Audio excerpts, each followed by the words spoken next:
안녕하세요, 여러분. 오늘 들려드릴 이야기는 정말 믿기 힘든 실화입니다. 한 어머니가 10년간 죽은 줄 알고 살았던 하나뿐인 아들을 길거리에서 다시 만나게 된 충격적인 이야기입니다. 과연 무슨 일이 있었던 걸까요? 끝까지 들어보시면 여러분도 눈물을 흘리지 않을 수 없을 것입니다. 김순덕 씨, 올해 67세. 서울 변두리의 작은 아파트에서 홀로 살고 있는 그녀에게는 평생을 함께했던 소중한 보물이 하나 있었습니다. 바로 하나뿐인 아들 김진우였습니다. 남편을 일찍 여인 순덕 씨는 온 생애를 아들 하나 키우는 데 바쳤습니다.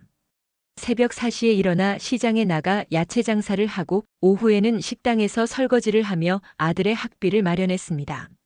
손톱 밑까지 까맣게 때가 끼도록 일했지만 아들이 공부할 수 있다면 그것으로 충분했습니다. 엄마, 나중에 크면 엄마한테 맛있는 거 많이 사줄게요. 어린 진우가 자주 하던 말이었습니다. 순덕 씨는 그 말을 들을 때마다 가슴이 뭉클했습니다. 아이가 이렇게 철이 들다니. 모든 고생이 보람으로 느껴지는 순간이었습니다. 진우는 정말 착한 아이였습니다. 엄마가 힘들어하는 모습을 보면 어린 손으로 어깨를 주물러 주기도 하고 엄마가 아플 때는 옆에서 떠나지 않고 간병을 했습니다. 공부도 열심히 했고 성격도 온순했습니다. 하지만 사춘기가 되면서 조금씩 변화가 일어났습니다. 원래 말수가 적었던 진우가 더욱 말을 안 하게 되었고 방에만 틀어박혀 있는 시간이 늘어났습니다. 순덕 씨는 사춘기라 그런가 보다 생각했습니다. 진우가 고등학교 2학년이 되던 해 이상한 일들이 벌어지기 시작했습니다. 어느 날 밤 순덕 씨가 화장실에 가려고 일어났는데 진우 방에서 이상한 소리가 들렸습니다. 혼잣말을 하는 것 같기도 하고 누군가와 대화를 하는 것 같기도 했습니다. 하지만 방에는 진우 혼자만 있었습니다. 진우야, 괜찮니? 네, 엄마. 그냥 공부하고 있어요. 하지만 책상에는 교과서 대신 이상한 그림들이 그려진 종이들이 가득했습니다. 알아볼 수 없는 기호들과 의미를 알 수 없는 문장들이 빼곡히 적혀 있었습니다. 학교에서도 문제가 생겼습니다.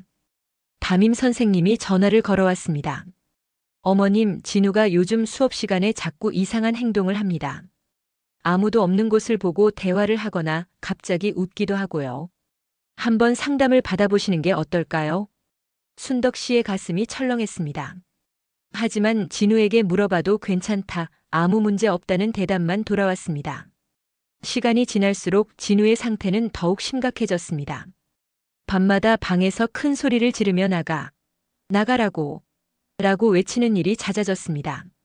이웃들이 소음 때문에 컴플레인을 할 정도였습니다. 순덕 씨가 달려가 보면 진우는 방 한구석에서 벌벌 떨고 있었습니다. 진우야, 무슨 일이니? 엄마한테 말해봐. 엄마는 못 봐요? 저기 서 있는 사람들 못 봐요? 진우가 가리키는 곳에는 아무도 없었습니다. 순덕 씨는 등골이 오싹했습니다. 병원에 데리고 가려 했지만 진우는 완강히 거부했습니다. 나는 정상이에요. 병원 갈 필요 없어요. 하며 울면서 반항했습니다. 학교는 결국 자퇴하게 되었습니다. 진우의 이상행동이 다른 학생들에게 영향을 준다는 이유였습니다. 순덕 씨는 무릎을 꿇고 사정했지만 소용없었습니다. 집에만 있게 된 진우는 점점 더 이상해졌습니다. 며칠씩 씻지 않아 냄새가 났고 밥도 제대로 먹지 않았습니다. 가끔 갑자기 집을 뛰쳐나가 며칠씩 돌아오지 않는 일도 생겼습니다. 2014년 3월 15일. 순덕 씨는 이 날짜를 평생 잊을 수 없습니다. 그날도 진우는 3일째 집에 들어오지 않고 있었습니다. 순덕 씨는 미치도록 걱정되어 동네 곳곳을 찾아다녔습니다. PC방, 찜질방, 공원. 갈 수 있는 곳은 모두 가봤지만 진우는 없었습니다. 밤 11시쯤 드디어 진우가 집에 돌아왔습니다. 하지만 그의 모습은 처참했습니다. 옷은 찢어져 있었고 얼굴에는 상처가 나 있었습니다. 술 냄새도 심하게 났습니다. 진우야, 어디 갔었니? 엄마가 얼마나 걱정했는지 알아? 하지만 진우의 반응은 예상과 달랐습니다. 엄마는 누구세요? 나 여기서 뭐 하고 있는 거죠? 순덕 씨는 당황했습니다. 아들이 자신을 알아보지 못하고 있었습니다. 진우야, 나 엄마야. 김순덕, 내 엄마. 엄마? 저는 엄마가 없는데요. 저는 고아예요. 진우의 눈동자에는 초점이 없었습니다. 마치 다른 사람을 보는 것 같았습니다. 그날 밤 진우는 계속 이상한 행동을 보였습니다. 벽에 대고 대화를 하기도 하고 갑자기 울면서 미안해, 미안해를 반복하기도 했습니다. 순덕 씨는 밤새 진우 옆에서 지켜봤습니다. 다음 날 아침 순덕 씨는 결심했습니다. 더 이상 미룰 수 없었습니다. 진우를 정신과 병원에 데려가야 했습니다. 진우야, 엄마랑 병원 가자. 내가 아픈 것 같아. 하지만 진우는 격렬하게 반응했습니다. 병원? 내가 왜 병원에 가야 해요? 나는 정상이라고요. 진우는 갑자기 일어나더니 현관문을 향해 달려갔습니다. 순덕 씨가 막으려 했지만 진우는 힘이 셌습니다. 진우야, 어디 가니? 저는 진우가 아니에요. 저를 찾지 마세요. 그렇게 진우는 집을 뛰쳐나갔습니다. 순덕 씨는 급하게 뒤따라갔지만 진우는 이미 멀리 사라진 후였습니다. 그날 저녁부터 비가 내리기 시작했습니다. 폭우였습니다. 순덕 씨는 우산도 제대로 챙기지 못하고 진우를 찾아 헤맸습니다. 온몸이 비에 젖어도 상관없었습니다. 아들만 찾으면 되었습니다. 하지만 진우는 나타나지 않았습니다. 3일이 지났습니다. 순덕 씨는 경찰서에 실종 신고를 했습니다. 경찰들이 수색을 시작했지만 진우의 행방은 묘연했습니다. 일주일째 되던 날 경찰서에서 연락이 왔습니다. 김순덕 씨, 경찰서로 나와주세요. 중요한 얘기가 있습니다. 순덕 씨는 가슴이 뛰었습니다. 진우를 찾았구나. 하지만 경찰서에서 들은 소식은 청천벽력 같은 것이었습니다. 한강에서 시신이 발견되었습니다. 신원 확인을 해주셔야겠습니다. 순덕 씨의 다리에서 힘이 빠졌습니다. 아니다, 아닐 거다. 우리 진우가 아닐 거다. 하지만 현실은 잔혹했습니다. 시신의 옷과 신발 그리고 주머니에서 나온 학생증. 모든 것이 진우의 것이었습니다. 물에 오래 있어서 부패가 많이 진행되었습니다. 얼굴 확인은 어려우실 것 같고 개인 소지품으로 신원을 확인했습니다. 순덕 씨는 그 자리에서 기절했습니다. 진우의 장례식은 조용히 치러졌습니다. 친척도 별로 없고 친구들도 진우의 병 때문에 연락이 끊어진 상태였습니다. 순덕 씨는 혼자서 아들을 떠나보내야 했습니다. 진우야, 엄마가 미안하다. 엄마가 너를 지켜주지 못해서 미안해. 순덕 씨는 관 앞에서 하루 종일 울었습니다. 20살도 안 된 아들을 먼저 보내는 것이 이렇게 아픈 일인지 몰랐습니다. 장례를 치른 후 순덕 씨의 삶은 완전히 바뀌었습니다. 아들을 위해서 살아왔는데 그 아들이 없어지자 삶의 이유를 찾을 수 없었습니다. 야채 장사도 그만두었습니다. 손님들과 마주치는 것도 힘들었고 무엇보다 아들은 어떻게 지내냐는 질문을 받는 것이 견딜 수 없었습니다.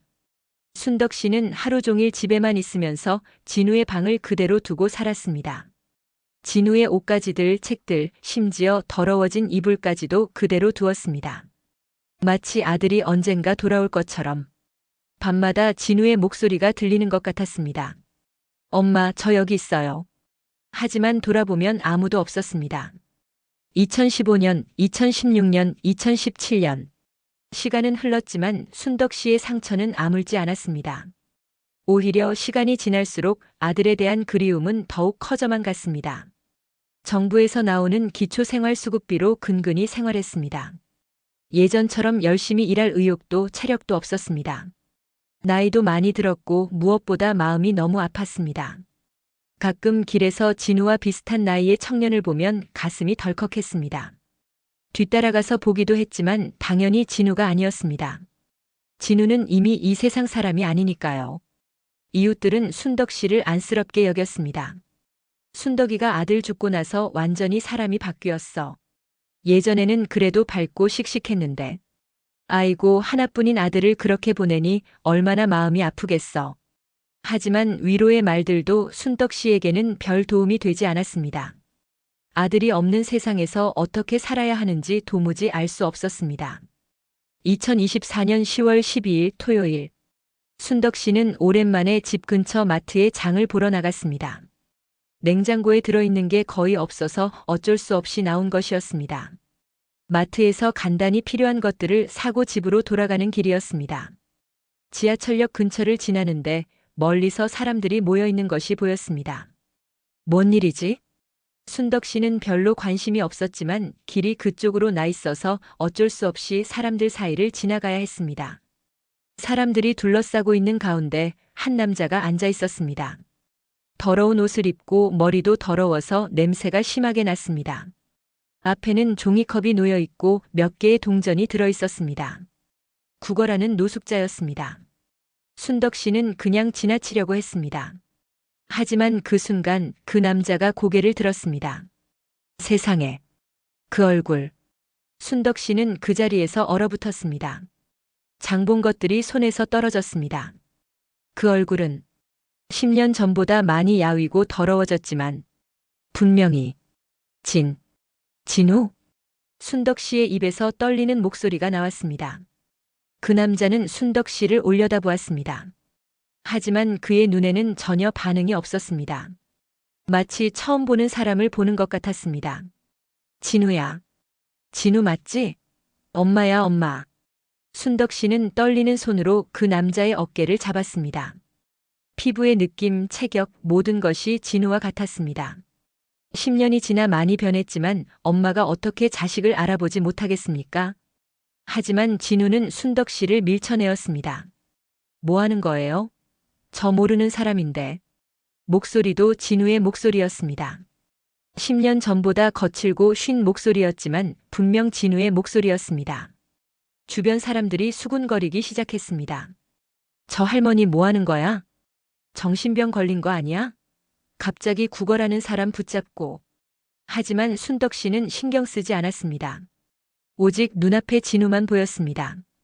진우야, 나 엄마야. 김순덕이야. 너 기억 안 나니? 진우는 고개를 저었습니다. 저는 이름이 뭔지도 잘 모르겠어요. 기억이 별로 없어요. 순덕 씨의 가슴이 터질 것 같았습니다. 아들이 살아있었습니다. 10년 동안 죽은 줄 알았던 아들이 여기 이렇게 거짓골로 앉아 있었습니다. 순덕 씨는 진우를 억지로 집으로 데려왔습니다. 진우는 처음에는 거부했지만 순덕 씨의 간절한 부탁에 결국 따라왔습니다. 집에 도착한 후 순덕 씨는 진우에게 예전 사진들을 보여주었습니다. 봐, 이게 내 어릴 때 사진이야. 여기는 내 초등학교 졸업 사진이고. 진우는 사진들을 멍하니 바라보았습니다. 가끔 이 사진 본 것 같은데. 라고 중얼거렸지만 확실하게 기억하지는 못했습니다. 며칠 후 순덕 씨는 진우와 함께 병원에 갔습니다. 의사는 충격적인 말을 했습니다. 심각한 해리성 기억상실증입니다. 극심한 스트레스나 충격으로 인해 과거의 기억을 완전히 잃어버린 상태입니다.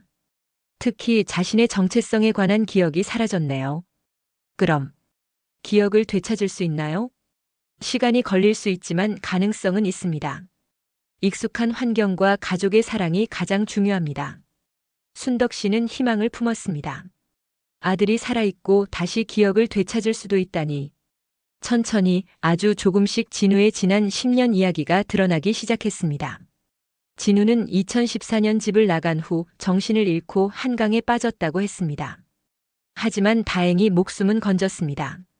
강 하류에서 의식을 잃은 채 발견되어 병원으로 옮겨졌지만 기억을 완전히 잃은 상태였습니다. 신원을 확인할 방법이 없었고 진우 자신도 자신이 누구인지 전혀 모르는 상태였습니다. 병원에서는 무명시로 기록되었고 몇 달간 치료받은 후 거리로 나와야 했습니다. 그때 발견된 시신은 진우가 아니었습니다.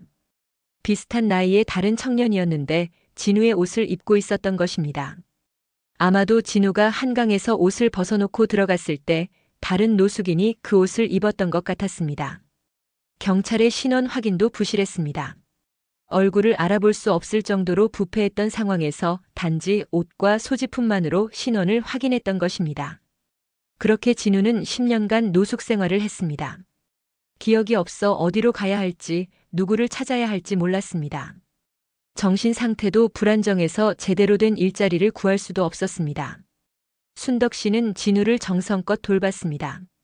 10년간 거리에서 살았던 아들은 영양실조에 각종 질병까지 앓고 있었습니다. 매일 맛있는 음식을 해주고 깨끗이 씻겨주고 새 옷을 사주었습니다. 진우의 방도 예전 그대로 간직하고 있었기 때문에 진우는 자신만의 공간을 되찾을 수 있었습니다. 처음에는 진우가 낯선 환경에 적응하지 못했습니다. 10년간 거리에서 살았기 때문에 실내 생활이 답답하게 느껴졌습니다. 밤에는 악몽을 꾸며 소리를 지르기도 했습니다. 하지만 순덕 씨는 포기하지 않았습니다. 괜찮다, 진우야. 엄마가 여기 있으니까 괜찮아. 매일 밤 진우 곁에서 자장가를 불러주고 등을 토닥여 주었습니다. 마치 어린아이를 돌보듯이 조금씩, 정말 조금씩 진우가 안정을 되찾기 시작했습니다. 3개월이 지난 어느 날 기적 같은 일이 일어났습니다. 순덕 씨가 진우가 좋아했던 김치찌개를 끓이고 있었습니다. 그때 진우가 주방으로 와서 냄새를 맡았습니다. 이 냄새, 어디서 맡아본 것 같은데. 진우가 중얼거렸습니다. 그러더니 갑자기 눈물을 흘리기 시작했습니다. 어떤 여자분이 저한테 이 음식을 해주셨어요. 아주 오래전에. 그분이 누구였지? 순덕 씨는 가슴이 뛰었습니다. 기억이 돌아오기 시작하는 것일까요? 그분이 엄마였을 거야. 엄마. 엄마라는 말이 왜 이렇게 따뜻하게 느껴지지? 진우는 계속 눈물을 흘렸습니다. 기억은 완전히 돌아오지 않았지만 감정은 남아 있었습니다. 엄마에 대한 사랑, 따뜻한 집에 대한 그리움이 가슴 깊은 곳에서 올라오고 있었습니다. 그 후로 진우의 기억은 조금씩 돌아오기 시작했습니다. 어느 날은 예전에 다녔던 학교 앞을 지나다가 여기 와본 적이 있는 것 같아요라고 말했습니다. 또 어느 날은 순덕 씨가 괜찮다, 괜찮아라고 말하자 갑자기 엄마가 저한테 그런 말을 자주 했었던 것 같아요라고 했습니다. 완전한 기억은 아니었지만 조각조각 돌아오는 기억들이 순덕 씨에게는 세상에서 가장 소중한 선물이었습니다. 6개월이 지나던 어느 날 진우에게 가장 충격적인 기억이 돌아왔습니다. 진우가 갑자기 순덕 씨를 붙잡고 울기 시작했습니다. 엄마, 제가 엄마한테 너무 나쁜 짓을 했어요. 무슨 소리야, 진우야? 제가 엄마를 몰라본다고. 엄마를 밀쳐냈어요. 그리고 집을 나가버렸어요. 엄마가 그렇게 말렸는데. 진우는 10년 전 그날의 기억을 떠올렸습니다. 자신이 얼마나 아픈 상태였는지, 엄마가 얼마나 걱정했는지, 그리고 자신이 얼마나 크게 상처를 줬는지를. 엄마, 미안해요. 정말 미안해요. 제가 죽었다고 생각하고 10년간 혼자 사셨을 거 아니에요. 얼마나 외로우셨어요? 얼마나 슬프셨어요? 순덕 씨는 진우를 꽉 안아주었습니다. 괜찮다, 진우야. 이제 다 괜찮아. 내가 살아있어서 이렇게 돌아와서 엄마는 그것만으로도 행복해. 하지만 10년이라는 시간을, 엄마의 소중한 시간을 제가 빼앗아 버렸어요. 아니야. 그 10년도 엄마가 널 사랑한 시간이었어. 비록 내가 여기 없었지만 엄마는 매일 널 그리워하고 사랑했단다. 그것도 사랑이야. 1년이 지나자 진우의 상태는 많이 호전되었습니다. 기억도 상당 부분 돌아왔고 정신적으로도 안정을 찾았습니다. 진우는 검정고시를 준비하기 시작했습니다. 10년의 공백이 있었지만 새 출발을 하고 싶다고 했습니다. 엄마, 저 이제 엄마 자랑스러운 아들이 되고 싶어요. 어릴 때 약속했잖아요. 커서 엄마한테 맛있는 거 많이 사드린다고. 순덕 씨는 눈물을 흘렸습니다. 기쁨의 눈물이었습니다. 진우는 낮에는 공부하고 저녁에는 근처 편의점에서 아르바이트를 시작했습니다. 첫 급여를 받던 날 진우는 순덕 씨에게 작은 케이크를 사왔습니다. 엄마, 이거라도. 죄송해요. 더 많이 사드리고 싶은데. 아이고, 이 바보야. 이게 얼마나 소중한데. 순덕 씨는 그 작은 케이크의 세상에서 가장 맛있었습니다. 진우의 정신 상태가 안정되면서 과거에 대한 이야기도 할 수 있게 되었습니다. 의사 선생님은 진우가 앓았던 것이 조현병이었다고 진단했습니다. 10년 전 사춘기 때 발병했지만 제때 치료받지 못해서 악화된 것이었습니다. 만약 그때 병원에 갔더라면 이런 일은 없었을 텐데요. 진우는 자책했습니다. 하지만 순덕 씨는 다르게 생각했습니다. 그때는 우리가 몰랐던 거야. 정신병에 대해서 지금처럼 알려지지 않았던 시절이었고, 엄마도 어떻게 해야 할지 몰랐어. 우리 둘 다 최선을 다했어. 하지만, 진우야, 이제 그런 생각하지 마. 중요한 건 현재야. 우리가 다시 만났고 내가 건강해지고 있다는 거야. 순덕 씨는 진우에게 과거를 용서하라고 했습니다. 자기 자신을 그리고 그때의 상황을 용서하라고 했습니다. 기적 같은 일상 이제 순덕 씨와 진우는 평범하지만 행복한 일상을 살고 있습니다. 아침에 함께 일어나서 아침밥을 먹고 진우가 일 나가면 순덕 씨는 집안일을 하며 기다립니다. 저녁에 진우가 돌아오면 함께 저녁을 먹고 TV를 보며 담소를 나눕니다. 10년 전에는 당연하다고 생각했던 일상들이 이제는 기적처럼 느껴집니다. 엄마, 오늘 편의점에서 손님이 저한테 고맙다고 하셨어요. 친절하다고. 그럼 그렇고 말고. 우리 진우가 얼마나 착한데. 예전에는 사람들이 저를 이상하게 봤었는데 이제는 괜찮은 것 같아요. 그럼 넌 원래 착한 아이였어. 소소한 대화지만 순덕 씨에게는 세상에서 가장 소중한 시간입니다. 진우는 검정고시에 합격한 후 사회복지사가 되고 싶다고 했습니다. 자신과 같은 처지의 사람들을 도우고 싶어요. 노숙인들, 정신질환자들. 그 사람들이 얼마나 외롭고 힘든지 저는 알거든요. 순덕 씨는 진우의 꿈을 적극 지지했습니다. 그래, 좋은 생각이야. 내가 겪은 경험이 다른 사람들에게 도움이 될 거야. 진우는 야간 대학에 진학했습니다. 나이가 많았지만 열심히 공부했습니다. 10년의 공백을 메우기 위해서, 그리고 엄마를 자랑스럽게 만들기 위해서. 가끔 진우가 늦은 시간에 공부하고 있으면 순덕 씨가 따뜻한 차를 가져다 주었습니다. 너무 무리하지 마. 천천히 해도 돼. 괜찮아요, 엄마. 저 이제 정말 행복해요. 진우가 돌아온 소식을 들은 친척들과 이웃들은 깜짝 놀랐습니다. 어머, 진우가 살아있었다고. 그럼 10년 전에 장례식 치른 건 다른 사람이었대요. 경찰이 잘못 확인한 거래요. 사람들은 기적이라고 했습니다. 죽은 줄 알았던 아들이 살아 돌아오다니 이런 일이 실제로 일어날 수 있는 거냐고 했습니다. 하지만 모든 반응이 긍정적이지만은 않았습니다. 일부 사람들은 10년간 어디서 뭘 했길래 연락도 안 했냐며 진우를 비판하기도 했습니다. 그럴 때마다 순덕 씨는 진우를 보호했습니다. 우리 진우는 아팠던 거야. 그때 상황을 모르는 사람들이 뭐라고 할 권리는 없어. 진우도 처음에는 사람들의 시선이 부담스러웠지만 점차 신경 쓰지 않게 되었습니다. 엄마의 사랑이 있으면 그것만으로 충분했습니다. 진우는 요즘 자주 이런 말을 합니다. 엄마, 제가 살아있는 게 정말 신기해요. 그때 한강에서 정말 죽을 뻔했거든요. 근데 살아남았어요. 엄마를 다시 만나기 위해서 살아남은 것 같아요. 순덕 씨도 같은 생각입니다. 아들이 살아서 돌아온 것은 정말 기적입니다. 하늘에서 우리를 도와준 거야. 다시 만날 수 있게. 끝까지 들어주셔서 감사합니다. 이야기가 좋으셨다면 좋아요, 구독 부탁드립니다. 좋은 하루 되시길.